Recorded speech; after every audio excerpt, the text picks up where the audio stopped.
Rate processes. So, the topics of this talk, I mean the whole course is divided into many parts. So, one is reaction rates and rate laws. Next, we will talk about effect of temperature on reaction rate. Then we will go on to complex reactions. After that, we will move on to theories of reaction rate, kinetics of some specific reactions, kinetics of catalyzed reactions. Then we will move on to fast reactions. After fast reactions, we will move on to reactions in solutions. Then some modern topics like ultra fast processes and last reaction dynamics. So, I am recommending these textbooks. So, one is Chemical Kinetics and Reaction Dynamics by Houston. Then another book is by Chemical Kinetics and Dynamics by Steinfeld, Francisco and Hess. Third one is Principles of Chemical Kinetics by House, and the other book is Molecular Reaction Dynamics by Levine. Now, apart from these books, any standard physical chemistry text will also help. Maybe many other books are available in market. So, one can have that also. So, chemical kinetics, how is that important? Now, chemical kinetics affects everyday life. So, because it determines how fast insects walk, how quickly plants and animals grow, and even how fast hair grows on your head. And it is also very important in chemical processes. Now, selectivity and activity of chemical reactions determines how well chemical processes work. Now, in process chemistry, the important parts are like what reactions can lead to the desired products. Next is what side reactions can occur, and the third one is what are the rates of such processes that are occurring. Another important thing is reaction conditions. So, conditions like temperature, pressure, concentration, and catalysts are also important, and of course, solvents in which chemical reactions are carried out.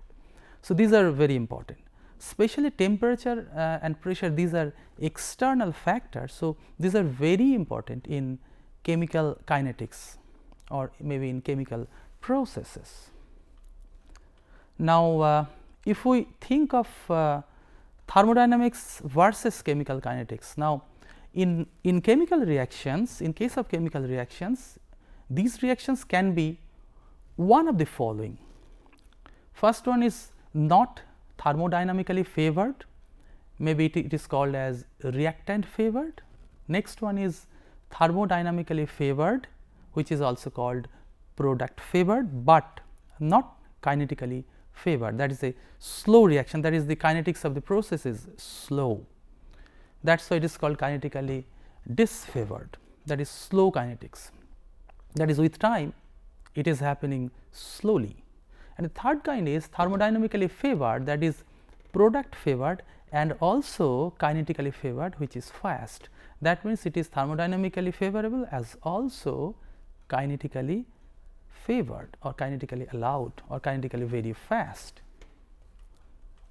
Now, thermodynamics talks about feasibility of a reaction, that is whether the process, that is the chemical process, is energetically feasible or not, and kinetics talks about time course of chemical reaction, that is with time how is the process occurring, that is whether it is occurring fast or it is occurring slowly. Now, reaction rate is the change in concentration of one reactant or one product with time. It is generally defined in this way. Now, suppose we have got a chemical reaction like C is being converted to D. So, that is a C to D transformation. So, if we look into time rate of change of concentration of C, then we will write rate is equal to delta, that is differential quantity delta C or dC dt with a negative sign. Why with a negative sign? Because C is reducing in amount,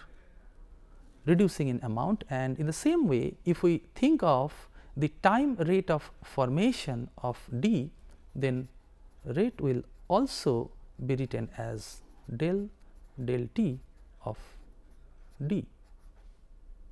So, this is also rate, this is also rate. So, this is time rate of depletion of C, and it is the time rate of formation of D.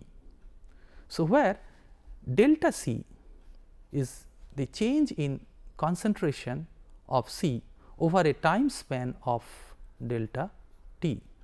In the same way, it is the time rate of change of concentration of D, although it started from 0, because at 0 time there was no 0, I mean there was no D, and with time D is increasing in amount. So, we can call that this delta D is the time rate of, I mean delta D delta T is the time rate of change of concentration of D, that is delta D is your change in concentration of D over time span of delta T. Therefore, since C is decreasing in concentration, therefore, it is a negative sign. So, we can write rate is equal to minus of del T of C, which is equal to del T of D.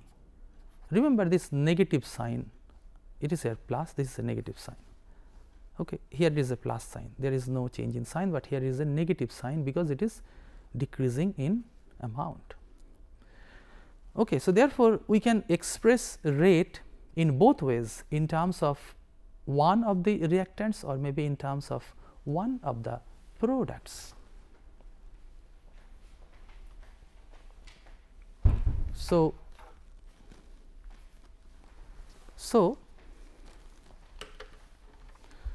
let us move on to our next slide, where it is basically your the same reaction we just have talked about is your C to D.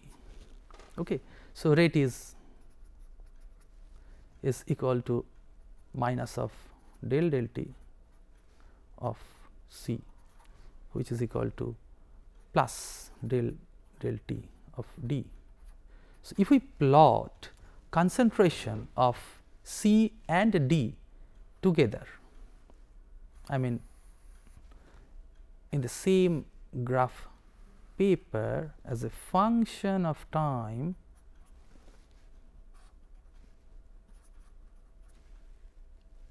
then your D will rise like this and your C will decay like this. Okay. So, it is C and it is D. Okay.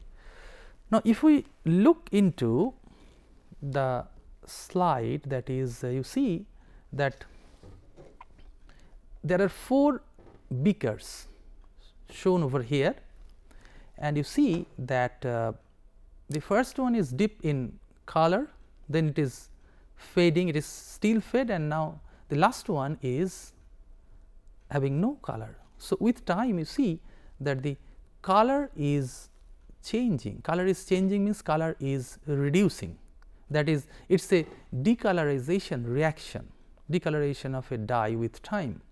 You see, as time is passed by, the color is fading, and the reverse thing may happen, where suppose we are starting from an uncolored or colored substance, and in course of reaction, so if the color is growing, then opposite trend may be found, like it is colorless, then fade color, it is a little deeper and it is the deepest, or maybe still it will grow with time.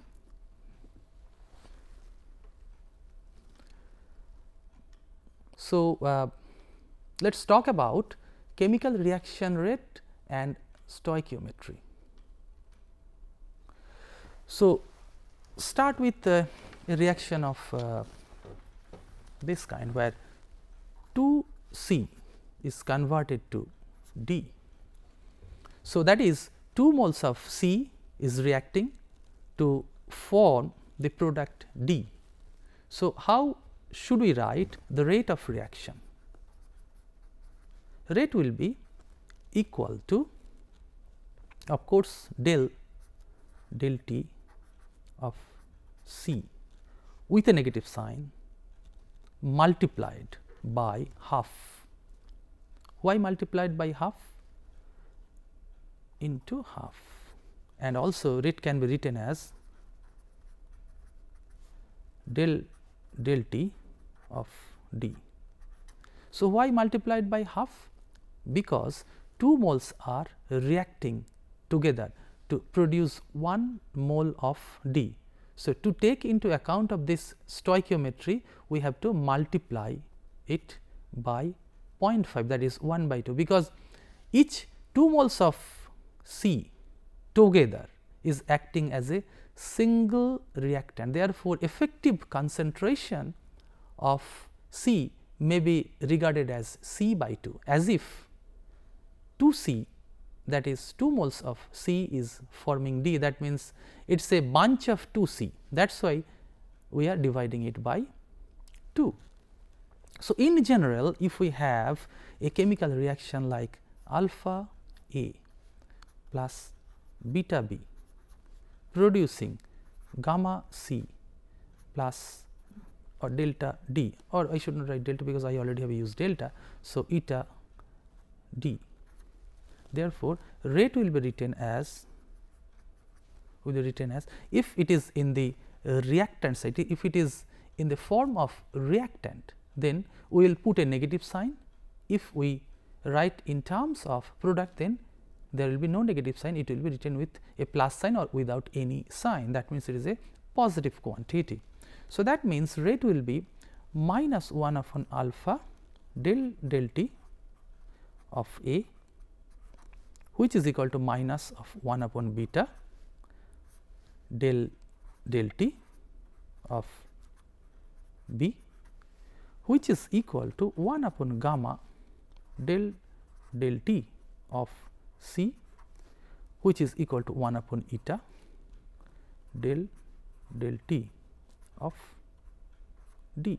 So, that means, you see that this alpha, beta, gamma, eta, these are all stoichiometric coefficient, and this minus sign is for the left hand side, that is the reactant side, and this plus sign or without any sign is for the product side. There is another way we can write the reaction rate. Now, in most general representation, we can discuss a reaction rate as a function of extent of reaction. Extent of reaction means how many moles of reactant that has reacted. So, in that case, we can write, if this xi is the extent of reaction,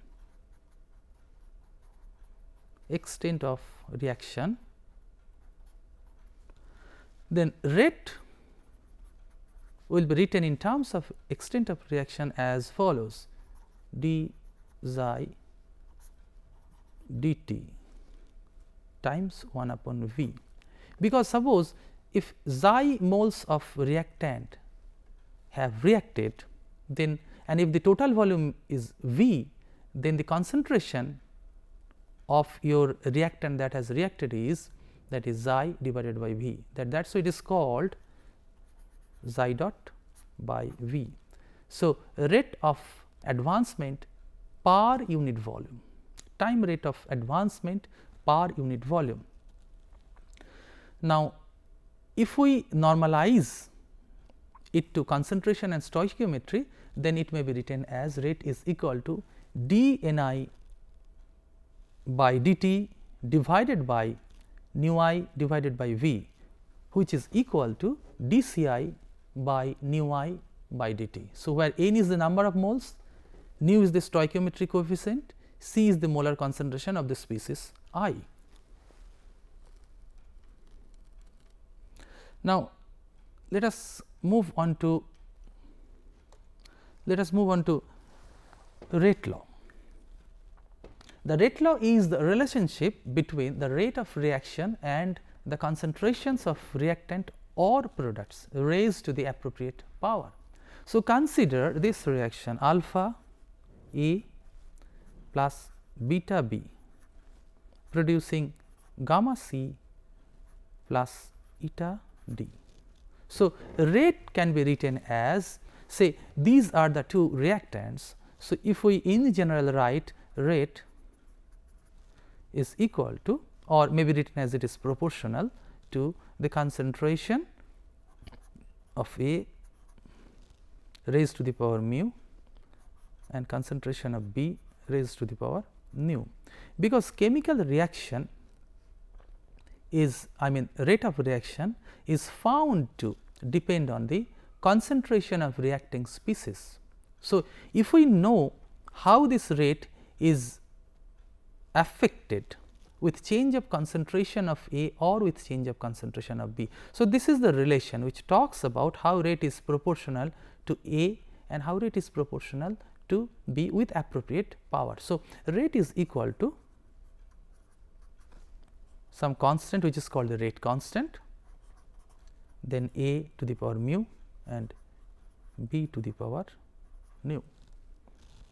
So, that means we can call that the reaction has order mu with respect to A and order nu with respect to B. So, order mu with respect to A, order nu with respect to B. So, what is the overall order of the reaction? Overall order will be sum of the two individual orders. So, that means overall order will be equal to mu plus nu.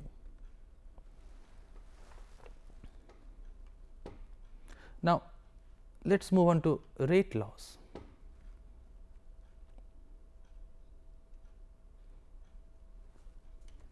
So, these rate laws are always determined experimentally. So, it is nothing but an experimental fact. Okay. So, these rate laws that I have written over here. So, this is determined experimentally. That means, you change the concentration of A or maybe you change the concentration of B and then try to find out or try to formulate a relation between the rate of reaction, that is rate of appearance or rate of disappearance of some substance as a function of time, and then you will be able to formulate such a relation. Okay. So, this relation means that is called your rate law. So, these rate laws are always determined experimentally. Now, order of reaction is always defined in terms of reactant concentration, not in terms of your product concentration, but it is always defined in terms of reactant concentration. Okay. So, you see that I have written this reaction in terms of order. You see I have written this mu for A, nu for B. So, A, B, these two are all are on the left hand side, and I have written overall order in terms of their individual contribution towards the total order. Okay. So, order of a reaction is always defined in terms of reactant, not product concentrations. Okay. Next is order of a reaction is not any way related to the stoichiometric coefficient of the reactant in the balanced chemical equation. We have to remember this point, that we have got, say, a chemical reaction of this kind alpha A plus beta B producing gamma C plus eta D. Okay. So, a rate equation, say rate will be equal to, say, K, I have written earlier, A to the power mu and B to the power nu. So, you see, means what I mean to say by this, that order of a reaction order of a reaction is not related to stoichiometric coefficient of the reactant in the balanced chemical equation. So, this mu and alpha, or maybe mu and beta, or nu with alpha or nu with beta, there is no relation between them. These are unrelated. These are unrelated event, because you see that this order of a reaction, it is fully experimentally determined quantity. There is no correlation between the stoichiometric coefficient and this power. Okay. So, let us have an example, a concrete example, that fluorine in gas phase reacting with 2 moles of chlorine oxide ClO2 also in gas phase, producing 2F ClO2 gas. So, here you see that stoichiometric coefficient for fluorine is F2 is 1, ClO2 is 2, and FClO2 is also 2. So, rate is found to depend as follows: rate is equal to K times F2 times ClO2. Although you see that this ClO2 in balanced chemical equation, it has got 2 over here, but you see it is coming as first power. Okay. So, that is why there is no relation between this power and this numbers. In some cases it may so happen that it is an accidental correlation, but it has no physical basis. Next is let us move on to first order reaction. So, what is a first order reaction? Now, first order reaction is a reaction of this kind, that A, suppose A is producing products. So, rate will be written by the following equation: rate is equal to minus d dt of A, because it is depleting, therefore, it is a negative sign, which is equal to K A, that is rate is proportional to first power of A. Okay. So, that is why it is called the first order reaction, it is called the first order reaction. So, that means your rate constant K will be equal to, that is the dimension will be rate divided by concentration, which is nothing but it will be second inverse per second. Here A is concentration at any time, that is, you know, we can write in this way: A is concentration at T, and A is 0, concentration at T equal to 0, that is at the starting point of the reaction. Okay. So, if we now integrate, we will be getting like this.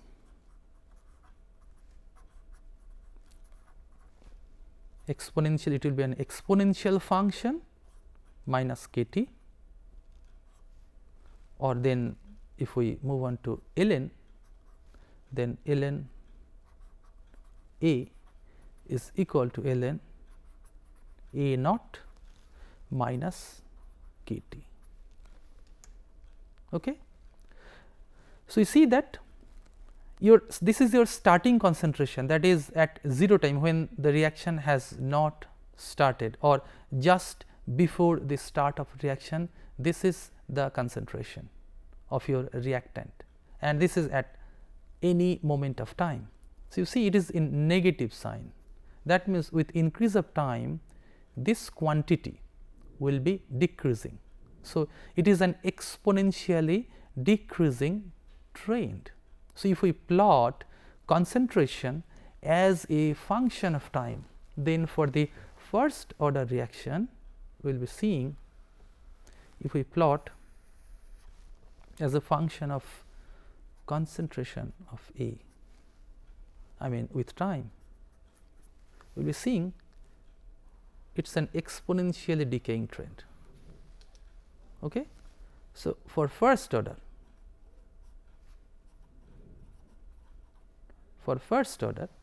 it is an exponentially decaying trend.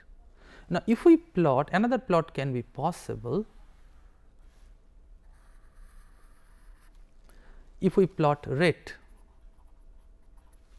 with concentration, it will be like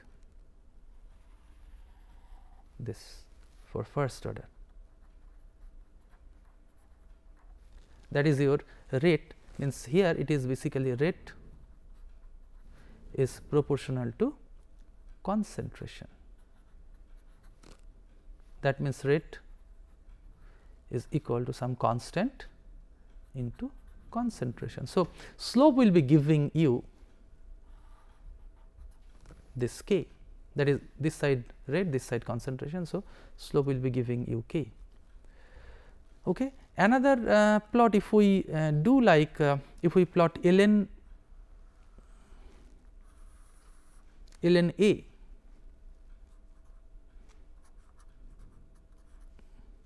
okay, and this side if it is t, then you have to use this equation ln A is equal to ln A naught minus k t. That means, if we plot this ln A with t, then it will have a negative slope with some intercept. So, that means it will be something like this.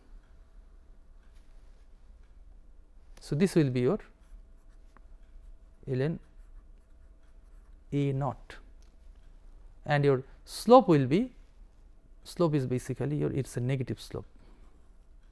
This is the slope that will give you your k, rate constant of the process. So, for first order you can have three plots, A versus t, concentration versus time, it is an exponentially decaying trend.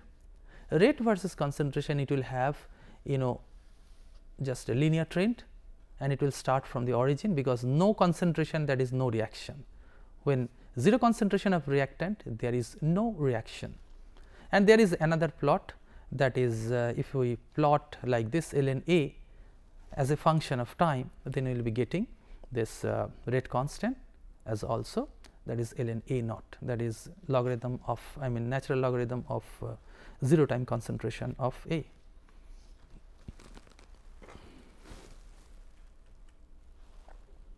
Now, we will move on to another term which is called half-life, which is for the first order reaction,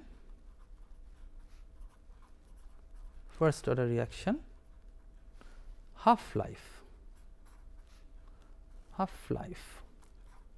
denoted by T half. Okay. So, this is nothing but the time required for the concentration of a reactant to decrease to half of its initial concentration. Suppose we started with 1 mole per liter concentration,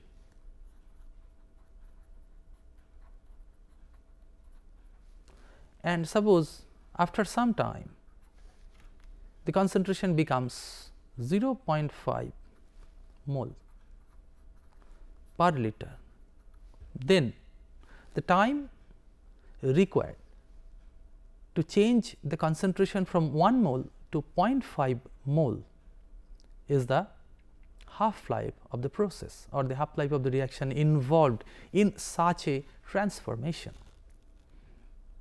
So, we can write when A, that is A t, better to say A t at time t, is A 0 or A naught by 2, then corresponding t may be written as T half. Okay. So, for the first order reaction, how should we incorporate this T half, or how should we calculate T half? Okay. So, in that case we can write ln let us go back to the logarithmic equation ln A is equal to ln A naught minus k t. So, A will be as per our requirement, A will be this A will be A 0 by 2. So, let us put ln A 0, that is A naught by 2 is equal to ln A naught minus k t half. Okay. So, from this we can write t half is equal to ln A 0 by 2 divided by k. Basically, this is equal to ln 2 by k, which is nothing but equal to 0.693 by k. So, you see that for the first order reaction it is 0.693 by k. So, this happens also in case of radioactive disintegration, where the process occur via your first order kinetics, that is the radioactive disintegration occurs via first order kinetics. So, a typical example for such a first order process may be like decomposition of your H2O2 to water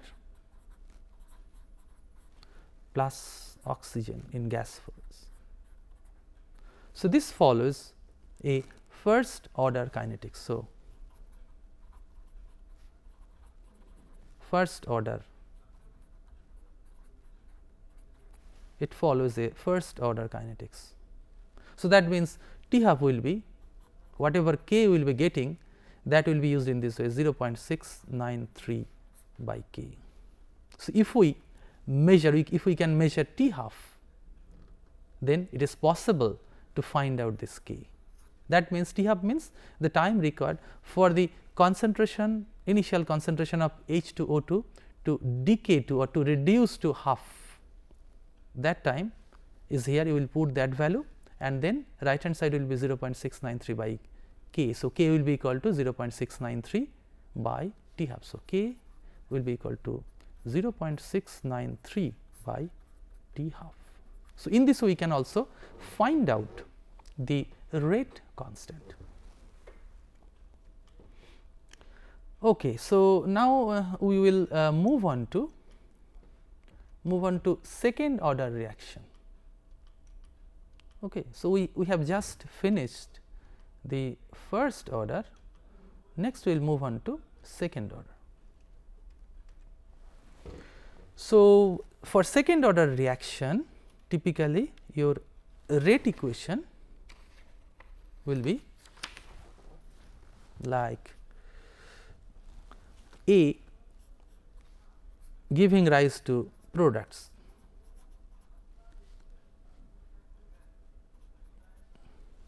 okay. So, it is a second order reaction,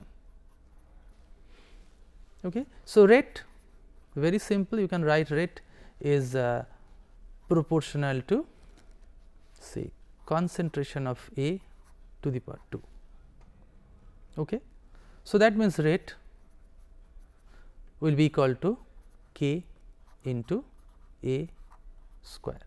Now, rate is nothing but equal to, this is nothing but equal to minus of del T of A, which is equal to k into A square. So, it is a simple second order reaction where the same molecule of A is taking part, okay.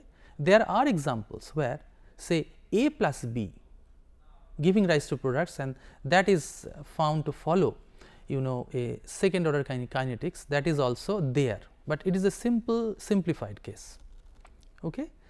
So, that means this is the rate equation, okay.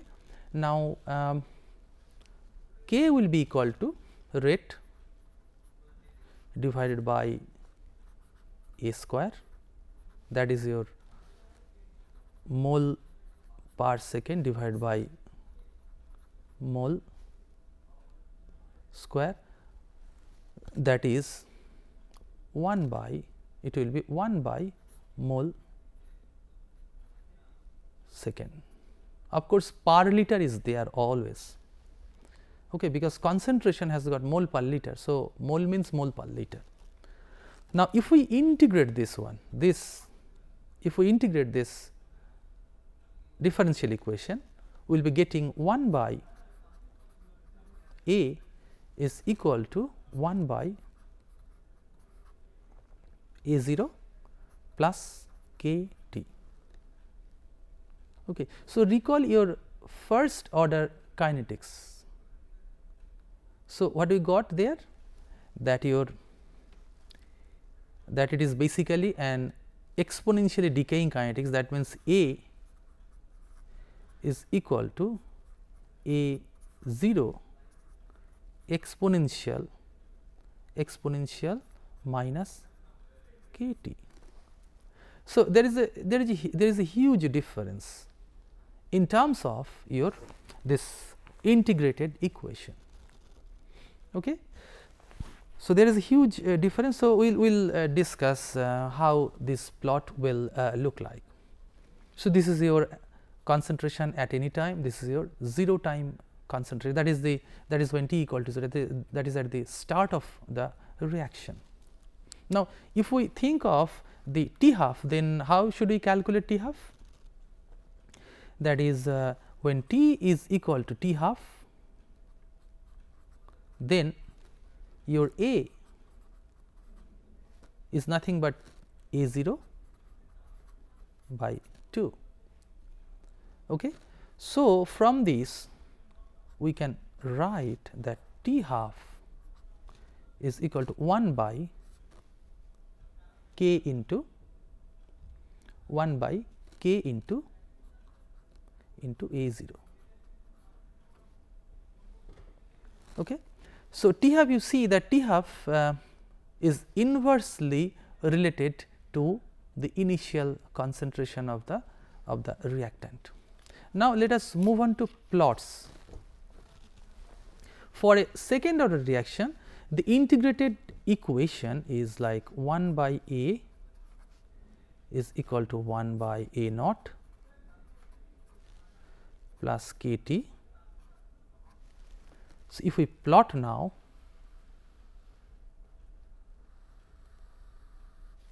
like concentration versus time, it will not be an exponential, rather it will be something like this, okay, some kind of hyperbolic nature. So, it is a second order. Okay. So, you can have a look at the slide also, and if we plot rate and versus concentration,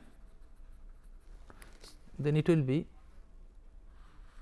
there is a growing trend. So, it is growing up. Okay. So, typical example could be, it is a typical example, CO gas plus Cl2 gas producing Cl2 gas. So, this follows your second order kinetics. Okay. So, for you see that for your first order case, it was an exponentially decaying trend, but here it is not an exponentially decaying trend, but it is a hyperbolic dependence, or maybe it is not an exponential one, it is something different, as if we look into this graph. And also rate versus concentration, if we plot rate versus concentration for your first order, it is a straight line like this for your first order it was straight line, but you see it is growing up, it is an upward curvature. So, by looking at the concentration versus time plot, or maybe rate versus concentration plot, we can in principle distinguish between a first order and a second order reaction.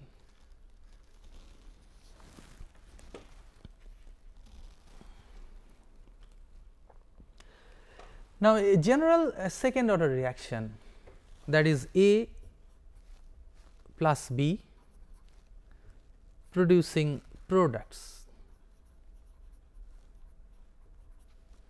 Okay. So, general second order reaction means your rate will be equal to, or I mean proportional to, concentration of A, concentration of B. Although I have started with a discussion where your second order reaction was a simple case where rate was proportional to, say, concentration of A whole square. Now, we have we are talking about rate which is proportional to product of concentration of A and concentration of B, and in both cases their power is 1. That is why it is a second order kinetics. So, your rate equation looks like this dx dt, that is x. If the concentration of product is x, then dx dt is equal to k2, because it is a second order reaction, that is why I have written k2 AB. Okay. So, then I can write k2 times A naught minus x, where this is your amount of product that is formed, okay, and this is your initial concentration of A. So, therefore, this much, that is A naught minus x, is the amount of A, I mean concentration of A remaining. In the same way, B naught minus x is the concentration of B that is remaining at a certain instant. Okay. And upon integration, we end up to this expression like this. Okay. And finally, if we finally modify it properly, then it looks like logarithm of A by B at the instant of t, which is equal to 0.43, then rate constant times A naught minus B naught into t minus log B naught by A naught. Okay. And this B naught and A naught, that is B 0 and A 0, these are the constants. Okay. So, that is why if we plot the left hand side as a function of t, I mean x axis t, y axis log A by B, then it will be giving you a straight line, and the slope will be giving, means from the slope we will be getting your rate constant. Okay. So, this is a general second order reaction. For this we can write like this. What about third order reaction? Still third order reaction is a possibility, that second order reaction, for second order reaction to happen like say two dissimilar substances, then according to the latest theory of reaction rate, we can say that there is a requirement of collision between A and B to form the product. Okay. So, that means for a two body collision, that is A and B, collision between A and B, it is possible, but suppose a three body collision, that is you have got one particle over here, another particle over here, and the third particle over here, and these three particles will meet at one point at the same time, is a very rare event. That is why third order kinetics, for which three body collision is a requirement, and now such molecular reactions are very rare, although catalytic reactions do need a third component. And in that case, for a third order kinetics, your rate expression will look like this. For a general third order kinetics, the rate expression looks like this, that is dx dt is k3, 3 is for the third order kinetics, A, B, C, and this is concentration of A after certain time t, it is concentration of B after certain time t, and concentration of C after certain time t. What about nth order reaction? It is a general expression. So, if we consider only one reactant, that is only one reactant producing product. So, say A product. So, in that case, for a general nth order reaction, rate will be equal to K to the power n, that is nth power. It depends on the nth power of A, that is minus dCA dt is equal to K Ca, concentration of A, to the power n. Okay. Now, n can be integer. In certain cases, n is found to be fraction. I will come to this point on the fractional value of n. Okay. So, that is a special case, that is fractional order, and certain cases it is found that reaction is following a fractional order, although stoichiometry is not fraction, but reaction is found to follow the fractional order. So, that is a separate issue, but right now when n is now, if we concentrate on to this expression, then when n is not equal to 1, that is not for the first order case, and if we think that n is not equal to 1, and if we integrate the expression, upon integration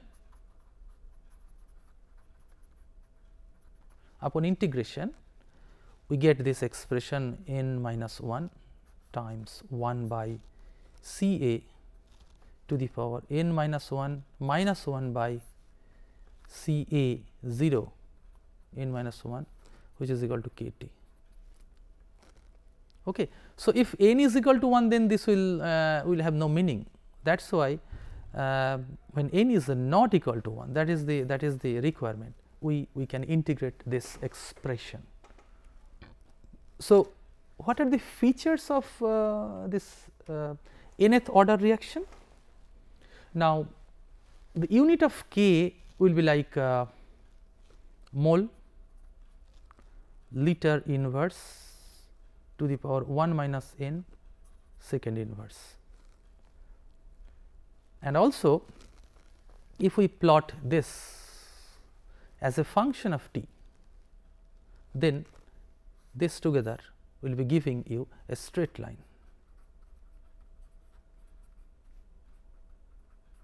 That is, if we plot this in y axis and this in x axis, then this plot will be a straight line. Okay. So, with time it will follow a straight kinetics. Okay. So, if we plot here this one and this one over here, then it will be a straight line. Okay. And T half will be for a general nth order reaction, T half will be equal to 2 to the power n minus 1 divided by n minus 1 k into Ca 0 n minus 1. Of course, n is not equal to 1. So, you see that for the nth order reaction, it will be proportional to 1 by the initial concentration of the reactant raised to the power n minus 1, that is T half will be proportional to 1 by Ca 0 n minus 1. Okay. So, this is the T half value for a general nth order reaction, of course, when n is not equal to 1. Otherwise, if n is equal to 1, then again we will have a problem, that it will be meaningless. Now, let us move on to an interesting thing which is called the zero order reaction. So, what is that? A zero order reaction?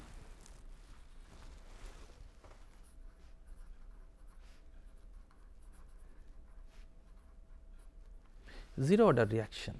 So, reactant product, okay. Rate, let us write rate is equal to minus delta T, that is equal to K rate constant times A to the power 0. So, this means equal to 1 effective. So, that is equal to K. So, that means rate is independent of concentration of your reactant. Okay. So, that means in that case K will be rate divided by A to the power 0 moles per second. Okay. So, that means if we integrate this expression, we will be getting A is equal to A naught minus K T.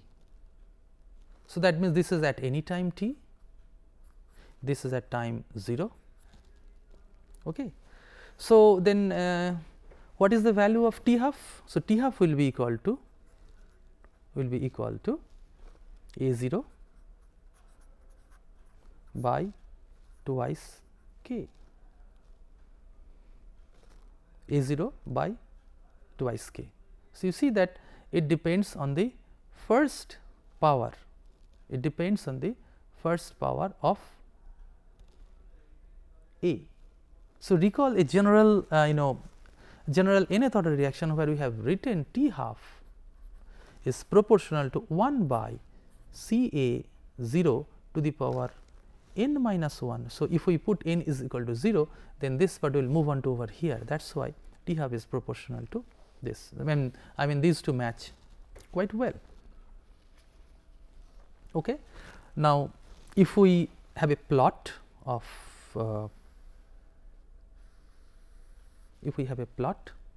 like concentration versus time, then for a zero order reaction it will be like this: rate versus concentration, it will be flat zero order.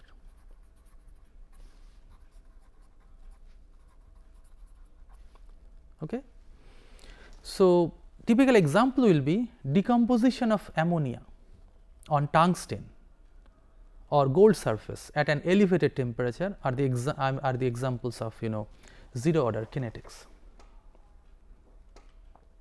So, in summary, what we have learned up to now, that kinetics deals with how fast a chemical reaction proceeds with time, and but thermodynamics talks about the feasibility.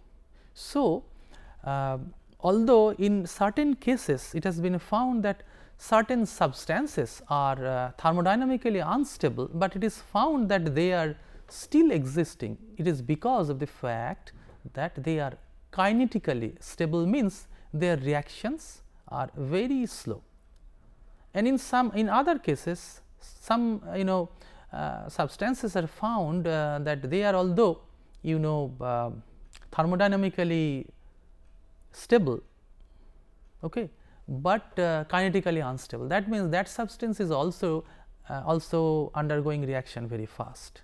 So, that means although thermodynamic stability is good, but kinetic stability less, means it is reacting fast. Thermodynamic stability less, kinetic stability high, in that case the reaction will also, the substance will also stay. So, that is very important point, Now, we have also learned this rate laws. In this case, that we have seen order can be 0 order, first order, second order, and rate equations are like for 0 order rate is k, first order rate will be equal to k times a, second order k times a square, and their half lives are basically for 0 order it is proportional to the a0 to the power 1, for first order it is independent of a0, for the second order it is inversely proportional to the first power of a0. So, we learned these basic rate laws and their corresponding equation and half life. So, and also the importance of kinetics. Now, how this can be applied to further cases, and in next couple of classes we will talk about other things, but in the next class we will talk about a little complicated reactions like